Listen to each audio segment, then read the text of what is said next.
Bapak-bapak sekalian, kita masuk ke tuduhan-tuduhan dan kedustaan atas Utsman bin Affan sebagai bantahan, ya, dan seterusnya juga bantahannya, sekaligus kita tutup dengan wafatnya Utsman radhiyallahu anhu. Pertama adalah orang-orang Khawarij menyebarkan berita bahwasanya Utsman bin Affan tidak menegakkan qisas atas Ubaidillah bin Umar yang telah membunuh Hurmuzan, padahal kewajiban qisas dalam masalah tersebut sangat jelas. Jadi Hurmuzan ini itu salah satu orang dari Persia yang merupakan pasukan perang, pimpinan perang. Ya, pada saat dia tahu dia akan dibunuh, dia sempat syahadat, gitu kan? Tapi syahadatnya ini samar, ada yang dengar, ada yang enggak. Ya. Pada saat itu ada seseorang yang bernama Ubaidillah ibn Umar. Ya. Sebagian ulama mengatakannya adanya anaknya Umar bin Khattab, mengambil pedang membunuh Hurmuzan.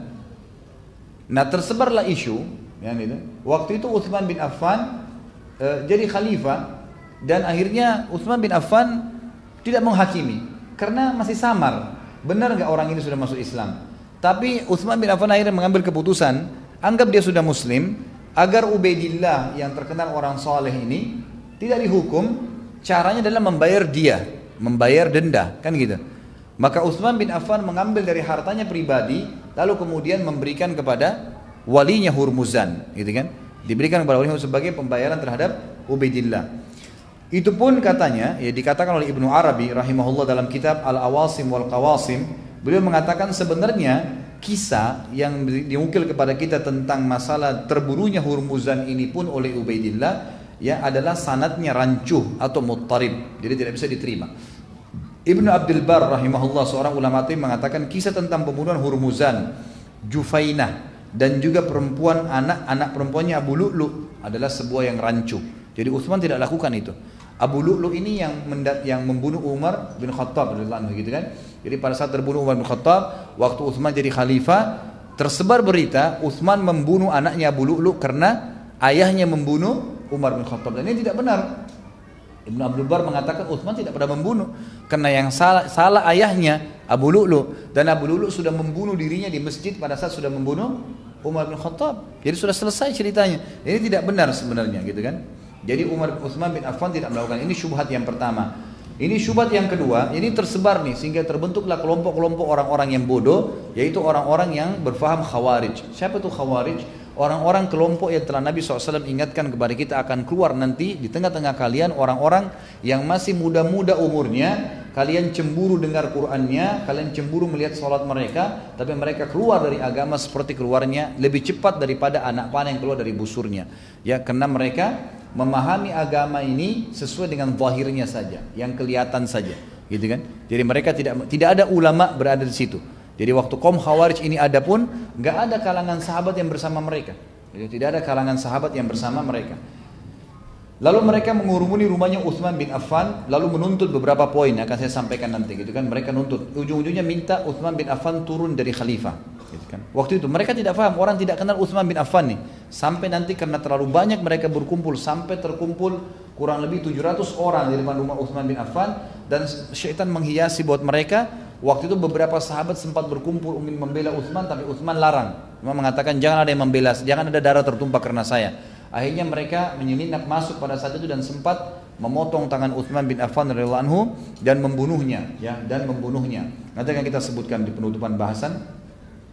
Syubhat yang kedua adalah perkataan mereka mengatakan Utsman bin Affan mengangkat kerabat-kerabatnya sebagai pejabat, atau ada istilah nepotisme. Seperti misalnya mengangkat Muawiyah bin Abi Sufyan, anaknya Abu Sufyan, ini kan sepupunya Utsman bin Affan, ya, radhiyallahu ajmain. Abdullah bin Amir bin Quraiz, Marwan, dan Al-Walid bin Uqbah, serta memberikan 1/5 Afrika kepada Marwan. Ibnu Arabi rahimahullah menjawab mengatakan semua itu batil dan dari sisi sanad dan matanya tidak benar. Adapun Muawiyah bin Abi Sufyan telah diangkat oleh Umar bin Khattab di zaman khilafahnya Umar, dan Umarlah yang telah menyerahkan seluruh wilayah negeri Syam kepada Muawiyah bin Abi Sufyan. Sedangkan Utsman hanya meneruskan. Jadi Utsman bukan memilih Muawiyah karena sepupunya baru pada saat itu, karena khalifah sebelumnya sudah memilih. Berterbantahkan masalah Muawiyah. Kemudian juga Abdullah bin Quraiz, Utsman bin Affan mengangkatnya karena memang melihat orangnya saleh, orangnya baik, dan memang ayahnya, ya, bibinya tantenya, ayahnya, dan juga ibunya semua adalah orang-orang saleh di kalangan sahabat. Maka dipilihlah oleh Utsman bin Affan walaupun memang dia punya hubungan kerabat dengan Utsman, gitu kan. Adapun Al-Walid bin Uqbah, ini adalah adiknya, ya Utsman tadi yang kasusnya dicambuk itu. Utsman berkata, aku tidak mengangkatnya karena dia adalah saudaraku, sempat diangkat jadi gubernur, tetapi karena dia adalah putra Ummu Hakim, bibi Nabi SAW, dan kembaran ayahnya. Jadi Ummu Hakim adalah tante Nabi SAW, ya, dan ini adalah anaknya. Maka Utsman bin Affan mengangkat Al-Walid bin Uqbah, ya, sebagai gubernur karena melihat, ya, keturunannya dan juga kesolehannya. Tentu pada saat dia dicambuk oleh Utsman karena dia mabuk, maka dikatakan oleh penulis di sini, diangkat perkataan Ibnu Arabi, Umar bin Khattab juga pernah memberhentikan Sa'ad bin Abi Waqqas. Dia masuk surga zaman khilafah, padahal ada orang yang lebih baik dan digantikan dengan orang yang lebih rendah secara sisi fadilah agamanya, tapi dilakukan oleh Umar bin Khattab radhiyallahu anhu. Marwan yang dikatakan telah diberikan kepadanya, ya, seperlima Afrika, ini berita yang tidak benar sama sekali. Dan Marwan memang adalah seorang ulama tabi'in yang terkenal di kalangan sahabat, hafidh Quran, ulama fakih atau fakihnya para sahabat dan tabi'in pada saat itu. Dan para fuqaha menghormatinya, mempertimbangkan fatwanya, menerima riwayatnya, dan memang dia punya hubungan kerabat sepupunya Utsman. Jadi Utsman pilih justru karena kedudukannya dalam masalah agama. Yang ketiga adalah perkataan mereka mengatakan Utsman bin Affan mengusir Abi Dzar radhiyallahu anhu ke wilayah Rabadha. Jadi ada isu begitu, ya. Memang Abu Dzar keluar ke wilayah Rabadha. Ada kisahnya. Sebuah ayat Al-Quran dalam surah At-Taubah yang berbunyi, A'udzubillahi minasyaitonirrajim, walladzina yaknizuna adh-dhahaba wal fiddata wa la yunfikuna fi sabilillah basyirhum bi'adzabin alim. Abi Dzar radhiyallahu anhu punya pendapat sendiri dalam ayat ini, yang artinya orang-orang yang menyimpan emas dan perak dan tidak menginfakkan jalan Allah, maka sampaikan berita azab kepada mereka. Kata Abi Dzar, ayat ini, satu waktu dia pernah ke negeri Syam, ketemu sama Muawiyah bin Abi Sufyan, lalu dia berkata, ayat ini turun kepada ahli kitab, Yahudi dan Nasrani, dan turun kepada kita muslimin. Kata Muawiyah, ayat ini hanya turun kepada ahli kitab, gitu kan? Selisih pendapatlah antara Muawiyah dengan Abi Dzar radhiyallahu anhu.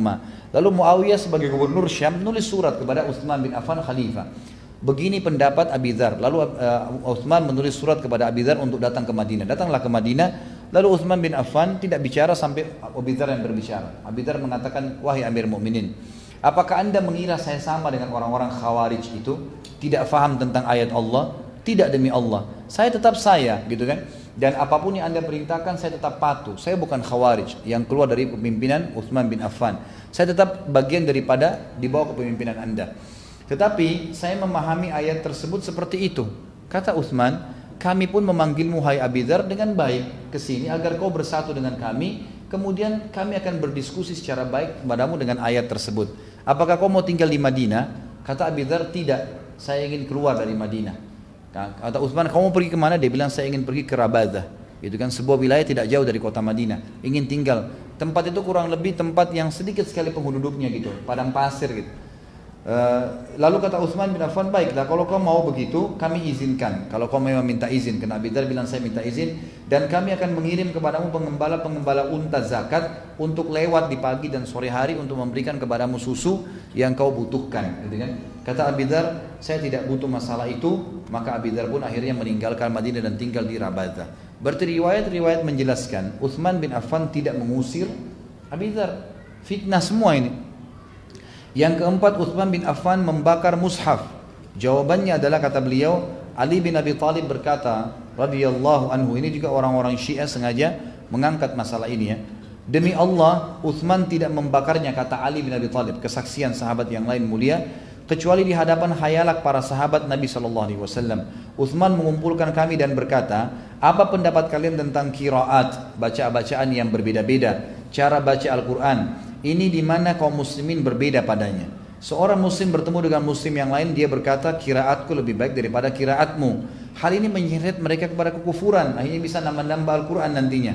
Maka kami berkata, lalu apa pendapat anda wahai Amir Mukminin? Utsman berkata, aku ingin menyatukan kaum muslimin di atas satu mushaf, satu tulisan, satu bacaan.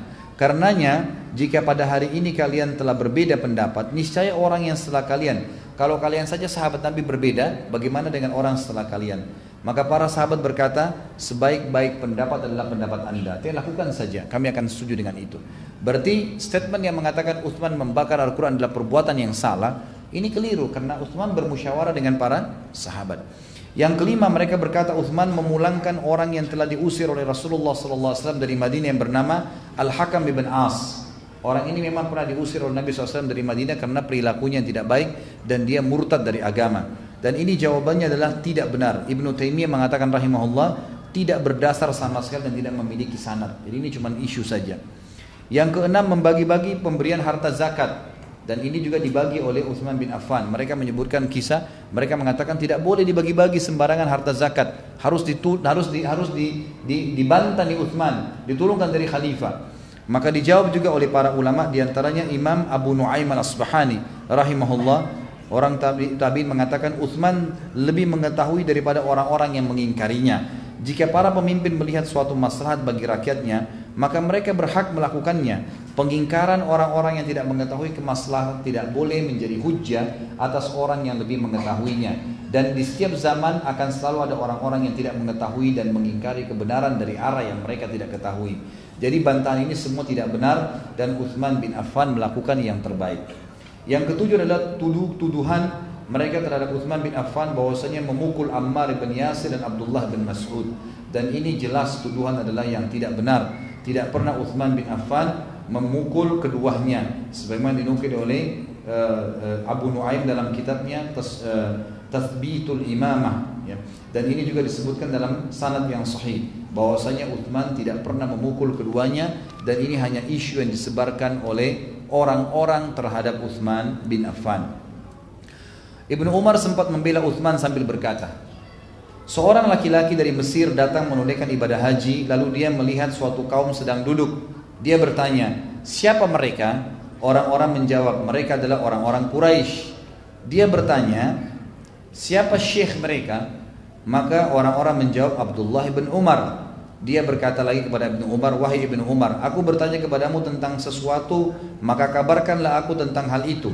Apakah engkau mengetahui bahwasanya Utsman bin Affan lari dari perang Uhud? Ibnu Umar menjawab, iya. Waktu kocar-kacir pasukan, sempat muslimin kan lari. Utsman bin Affan termasuk orang yang lari mundur gitu kan. Semua sahabat pada saat itu seperti itu. Orang ini sengaja ingin mencari kesalahan Utsman. Karena sudah mulai tersebar isu waktu itu, Utsman bin Affan harus dilenserkan. Karena banyak isu-isu yang tidak benar tentang beliau. Lalu Ibnu Umar mengatakan, betul, iya. Dia bertanya lagi, apakah engkau mengetahui bahwasanya Utsman tidak hadir pada perang Badar? Tadi sudah kita jelaskan karena sedang mengurus Ruqayyah. Ibnu Umar menjawab, iya. Dia bertanya, apakah engkau mengetahui bahwasanya Utsman tidak ikut dalam bai'atur Ridwan dan tidak menghadirinya? Ibnu Umar berkata, iya. Dia menjawab, Allahu Akbar, kata orang itu. Abdullah bin Umar berkata kepadanya, kemarilah, aku jelaskan kepadamu. Adapun larinya Utsman bin Affan dari perang Uhud, maka aku bersaksi bahwasanya Allah telah mengampuninya. Ya, karena seluruh muslimin pada saat itu yang lari diampuni oleh Allah Subhanahu wa taala. Karena mereka bukan lari pulang ke Madinah, mereka lari mundur ke Gunung Uhud, gitu kan? Adapun ketidakhadiran di perang Badar, maka hal itu karena Utsman merawat istrinya Ruqayyah putri Rasulullah SAW yang sedang sakit sesuai dengan perintah Nabi SAW. Dan Nabi sendiri telah bersabda, dan saya ketahui, kata Abdullah bin Umar radhiyallahu anhum ajma'in, innalaka ajru rajulin mimman syahida badran wa sahmuhu. Kepada Utsman bin Affan Nabi bersabda, sungguhnya engkau mendapatkan pahala dan bagian harta rampasan perang seperti orang-orang yang mengikuti Badar. Adapun ketidakhadiran dalam Bai'atur Ridwan, jadi Bai'atur Ridwan ini Nabi SAW pernah memanggil kaum muslimin untuk berkumpul di sebuah pohon, gitu kan? Maka seandainya di Mekah ada orang yang lebih mulia daripada Utsman, niscaya Nabi SAW akan mengutus orang itu. Tapi Nabi SAW mengutus Utsman. Bai'atur Ridwan terjadi setelah Utsman bin Affan pergi ke Mekah. Maka Rasulullah SAW bersabda, hadihi yadu Utsman, inilah tangannya Utsman. Jadi waktu itu Nabi SAW sempat mengumpulkan pasukan muslimin. Kalau ada sebuah pohon, beliau mengatakan kumpullah ke sini, ya, untuk melawan pasukan-pasukan di perang Hunain, orang-orang kafir yang akan diserang. Waktu itu Nabi SAW sempat mengutus Utsman, hai Utsman, pergilah ke Mekah, gitu kan? Ya, coba dengan kerjaan tertentu disuruh kerjaan sesuatu. Lalu Nabi SAW waktu membaiat, waktu itu meminta baiat dukungan dari para sahabat, meletakkan tangannya, lalu tangan para sahabat ditaruh di atas tangan Nabi SAW. Lalu Nabi SAW mengambil tangan kirinya, meletakkan di tangan beliau sendiri, mengatakan, dan ini tangannya Utsman. Artinya Utsman bin Affan ikut dalam baiat Ridwan. Maka orang tersebut pun tidak bisa berbicara apa-apa. Orang tersebut pun tidak bisa berbicara apa-apa. Beliau mengatakan di sini penulisnya, teguran yang membuat hati meneteskan tangisan darah, bukan air mata. Judulnya begitu. Riwayatnya begini. Dari Abu Umamah bin Sahr rahimahullah, beliau berkata, kami bersama Utsman di dalam rumahnya yang telah dikepung oleh orang-orang Khawarij yang berusaha melemparkan isu-isu palsu tentang beliau dan ingin melengsarkan beliau. Di dalam rumah Utsman terdapat sebuah lorong. Siapa yang memasukinya dia dapat mendengar pembicaraan orang yang ada di atas lantai, maksudnya di atas rumah itu. Utsman memasukinya lalu keluar kepada kami dengan rona wajah yang berubah. Dia berkata, mereka mengancam hendak membunuhku karena orang-orang dari luar teriak-teriak, wahai Utsman, turunlah, kalau enggak kami akan membunuhmu. Dan ini semua orang-orang tabi'in yang baru masuk Islam, tidak ngerti apa-apa, gitu kan? Sahabat-sahabat yang besar, mulia yang ada saat di Madinah, semua berkumpul di rumah Utsman dan ingin membela. Karena mereka merontak, sementara mereka sendiri sahabat merasakan keadilan Utsman. Kata Utsman, mereka mengancam hendak membunuhku, maka kami berkata, semoga Allah melindungimu dari mereka, wahai Amir Mukminin. Utsman berkata, mengapa mereka hendak membunuhku? Aku telah mendengarkan Rasulullah SAW bersabda, la yahillu damu imri'in muslimin illa bi ihda thalath, kufrun ba'da Islam, au zinan ba'da ihsan, au qatlu nafsin bighairi nafs. Kata Utsman bin Affan, aku mendengarkan Nabi SAW bersabda, darah seorang muslim tidak halal kecuali dengan satu dari tiga alasan: kekufuran setelah Islam, murtad, atau zina setelah pernikahan. Ya, orang kalau sudah nikah, janda atau duda, ataupun memang masih berpasangan tapi berzina, hukumnya dirajam, jadi halal, boleh dibunuh, gitu kan?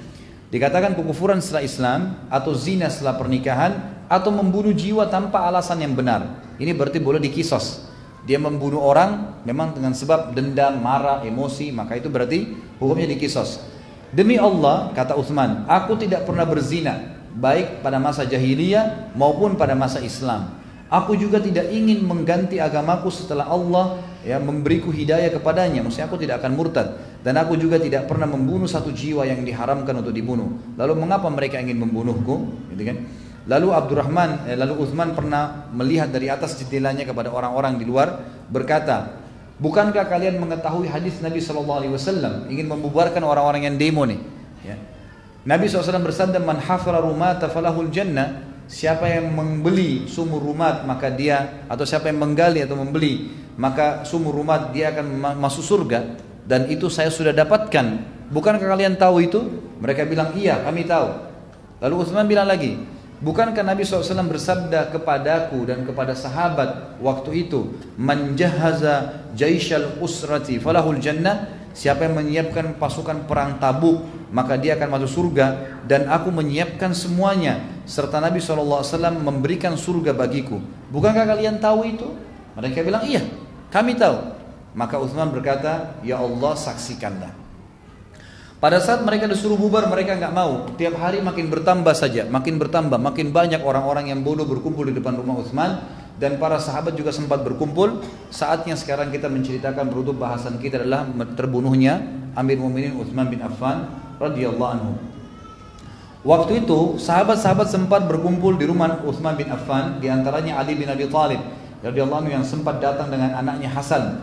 Lalu Ali bin Abi Thalib menggunakan di kepalanya imamah berwarna hitam dan menghenuskan pedangnya, serta ini tanda bahwasanya Ali bin Abi Thalib biasanya kalau ingin berperang, beliau meletakkan imamah hitam di kepalanya dan juga beliau menghenuskan pedangnya. Lalu beliau berkata kepada anaknya Hasan, masuklah kepada Amir Mukminin, sampaikan salamku dan katakan kepadanya, kami datang untuk membelahmu, perintahkan kami sesukahmu. Maka Hasan pun radhiyallahu anhu masuk, kemudian keluar dia berkata kepada ayahnya, sesungguhnya Amir Mukminin menyampaikan salam kepada anda. Dia berkata, aku tidak memerlukan perang dan pertumpahan darah. Ibnu Umar berkata, maka Ali bin Abi Thalib melepaskan surban hitam dan melemparkan di depan pintu Utsman. Maksudnya meletakkan sambil membaca firman Allah surah Yusuf ayat 52. A'udzubillahi minasyaitonirrajim. Dzalika liya'lama anni lam akhunhu bil ghaib wa anna Allah la yahdi kaidal kha'inin. Yang demikian itu adalah dia mengetahui bahwasanya aku benar-benar tidak mengkhianatinya ketika dia tidak ada di rumah, dan maksudnya ketika dia tidak ada, dan bahwasanya Allah tidak meridhai tipu daya orang-orang yang berkhianat. Ini kisah tentang Yusuf alaihissalam ya.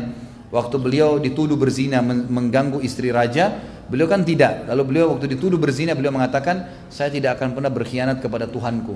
Maka Ali pun membaca ayat ini dengan mengatakan, agar Allah mengetahui saya tidak pernah berkhianat kepada Utsman pada saat jadi khalifah. Cuma karena dia nyuruh saya tidak membelanya, maka saya pun meninggalkan rumahnya. Lalu kemudian banyak sahabat-sahabat yang berkumpul, tidak kurang dari 700 orang yang siap membela Utsman, tapi Utsman selalu membubarkan mereka sambil mengatakan, sebarkanlah kasih sayang, ya, dan jangan tumpahkan darah karena aku. Jangan tumpahkan darah karena aku. Akhirnya karena para sahabat-sahabat tersebut bubar dan hanya sebagian kecil di antara mereka yang tertinggal, maka akhirnya orang-orang Khawarij tersebut berusaha untuk mendobrak rumah Utsman bin Affan. Dan mereka pun akhirnya masuk ke rumah Utsman. Sebelum masuk ke rumah Utsman bin Affan, maka Utsman bin Affan pada saat itu lagi mengaji dan sempat tertidur sejenak. Kemudian mimpi melihat Nabi SAW datang. Dan mimpi ini diceritakan dalam hadis sahih riwayat Imam Ahmad, Imam Tirmidzi, kemudian Ibnu Majah, Al-Hakim, dan banyak ulama-ulama hadis yang lain dengan sanad sahih. Nabi SAW berkata kepada Utsman dalam mimpinya, ya Utsman, innallaha muqassimuka qamisan, fa in aradakal munafiquna ala khal'ihi fala talkhahu hatta talqani. Wahai Utsman, sesungguhnya Allah telah memakaikan sebuah baju kepadamu. Maksudnya kau akan dikasih kerajaan oleh Allah. Wahai Utsman, jika orang-orang munafik, jadi hadis ini menjelaskan saksi Nabi SAW menyaksikan atau memberikan berita kepada Utsman bahwasanya orang-orang yang mengepung kamu adalah orang-orang yang munafik. Bila orang-orang munafik ini menanggalkannya darimu, engkau jangan menanggalkannya hingga engkau bertemu denganku. Maka Utsman pun akhirnya memahami mimpi Nabi SAW itu, artinya dia akan dibunuh pada hari tersebut. Dan pada hari itu kebetulan memang Utsman bin Affan lagi puasa. Dalam riwayat lain dikatakan Nabi SAW mengatakan, berbuka puasalah bersama kami wahai Utsman. Maka Utsman pun membiarkan pada saat itu mereka masuk. Dan akhirnya pun mereka datang dan mengurumuni Utsman radhiyallahu anhu sambil menghardik-hardiknya. Ada di antara mereka yang tiba-tiba saja mengayunkan tangannya, mengayunkan pedangnya, akhirnya memotong tangan Utsman bin Affan yang terjatuh di atas mushafnya.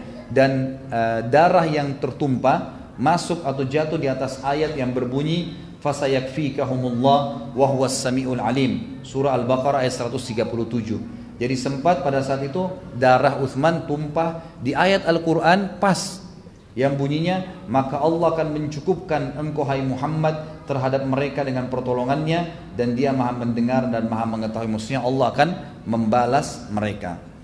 Di antara kemudian mereka pun hanya membunuh Utsman. Waktu mereka membunuh Utsman, maka istri Utsman sempat datang sebelum waktu tangan Utsman dipotong. Lalu ada seseorang menampar istrinya Utsman.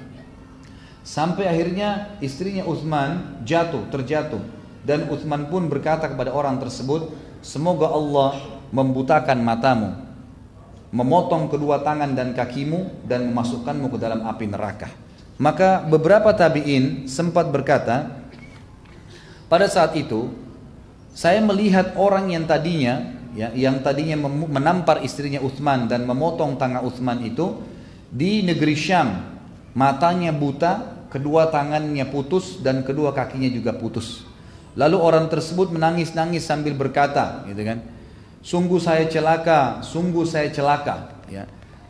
Maka kami pun mendekatinya sambil berkata, siapa kamu ini dan kenapa kamu berkata begitu? Dia sempat mengatakan, sungguh saya celaka, saya pasti masuk neraka. Maka kami pun, ini diriwayatkan oleh Abi Kilabah rahimahullah, seorang ulama tabi'in. Dia berkata, aku bersama kawan-kawanku di Syam, aku mendengar seseorang berkata, aduhai celakalah aku akan masuk neraka. Maka aku pun mendatanginya, ternyata dia adalah salah seorang laki-laki atau seorang laki-laki yang buntung kedua tangannya, kedua kakinya sampai pangkal pahanya, kedua matanya buta, dan dia terselungkup di atas wajahnya. Aku bertanya kepadanya tentang keadaannya. Dia berkata, aku termasuk orang-orang yang menyerang rumahnya Utsman. Ketika aku mendekati Utsman, istrinya berteriak, maka aku menamparnya. Utsman pun berkata, ada apa denganmu? Semoga Allah memotong kedua tanganmu, kedua kakimu, membutakan kedua matamu, dan memasukkanmu ke dalam neraka. Maka aku gemetar, aku keluar berlari ketakutan. Aku telah ditimpa apa yang telah engkau lihat. Yang tersisa dari dua Utsman adalah aku masuk neraka. Maka Abu Kilabah mengatakan rahimahullah, maka aku berkata kepadanya, kecelakaan dan kebinasaan memang pantas untukmu. Jadi sebelum pun orang-orang yang membunuh Uthman bin Affan ini masuk dan membunuh mereka, atau sebelum mereka meninggal dunia, Allah Subhanahu wa taala telah membuktikan kebesarannya dengan menghukum satu persatu orang-orang yang terbunuh. Sampai Yazid ibn Hubayb berkata rahimahullah, kebanyakan orang-orang yang menyerang Uthman semuanya menjadi gila. Ya, subhanallah, semua yang masuk ke rumah Uthman kalau bukan mati parah, kena penyakit berat, maka mereka gila dan meninggal dalam keadaan gila tersebut. Dan ini tidak tertinggal satu pun kecuali mereka semua begitu. Dan akhirnya kita tutup bahwasanya Allah Subhanahu wa taala menutup hidupnya Khalifah Ar-Rashid yang ketiga, Uthman bin Affan radhiyallahu anhu, dengan hal-hal yang mulia. Pertama, Allah muliakan dengan masuk Islam. Yang kedua, menikah dengan kedua anak Nabi SAW. Yang ketiga, berinfak dengan banyak sekali hartanya di jalan Allah Subhanahu wa taala dan mendapat jaminan surga. Yang keempat, menjadi orang kayanya sahabat, ya, dan mulia hidup di dunia. Yang kelima, menjadi khalifah dan akhirnya memimpin dunia. Yang keenam, mengekspansi Islam ke seluruh wilayah-wilayah dan banyaknya orang manusia masuk Islam, berarti Uthman bin Affan yang panen pahalanya. Dan yang ketujuh adalah Allah Subhanahu wa taala menutup hidupnya dengan mati syahid. Dari penyebab saja orang-orang itu datang, tapi Allah memang ingin mendatangkan mati syahid untuk Uthman bin Affan radhiyallahu anhu. Baik, mungkin sampai sini dulu insyaallah. Mudah-mudahan Allah berkahi majelis kita dan mudah-mudahan Allah Subhanahu wa taala memberikan hidayah bagi yang belum mendapatkan hidayah, juga memudahkan bagi orang yang sudah dapat hidayah dan ilmu untuk mengamalkannya, serta Allah mengampuni dan mengganti semua dosa-dosa kita di pertemuan ini dengan pahala. Dan saya meminta kepada Zat yang Maha Perkasa lagi Maha Bijaksana serta Maha Pengasih lagi Maha Penyayang untuk menyatukan kita di surga Firdausnya sebagaimana Allah satukan kita di masjid yang mulia ini. Kalau ada benar dari Allah, kalau ada salah dari saya mohon dimaafkan. Saya mengajak lagi teman-teman untuk mengikuti ceramah. Jadi ceramah seperti ini jangan cuma sekali didengar, nanti akan ada di-upload di YouTube insyaallah dan di web saya di www.khalidbasalama.com. Coba didengar berulang kali karena kadang-kadang informasi ada yang luput. Makin sering didengar maka makin berbekas ilmu itu, dan tentu manfaatnya juga bagi saya, makin banyak pahala yang akan didapatkan. Lalu kemudian amalkan, sampaikan kepada orang lain. Di YouTube bisa di-download gratis, kemudian bisa disebarkan. Tapi memang yang tidak kami izinkan adalah kalau diperjualbelikan. Kalau seandainya dibagi cuma-cuma maka silahkan saja, maka itu sangat terbuka buat teman-teman sekalian. Kalau benar dari Allah, kalau salah dari saya mohon dimaafkan. Subhanakallahumma bihamdika asyhadu an la ilaha illa anta astaghfiruka wa atubu ilaik. Wassalamualaikum warahmatullahi wabarakatuh.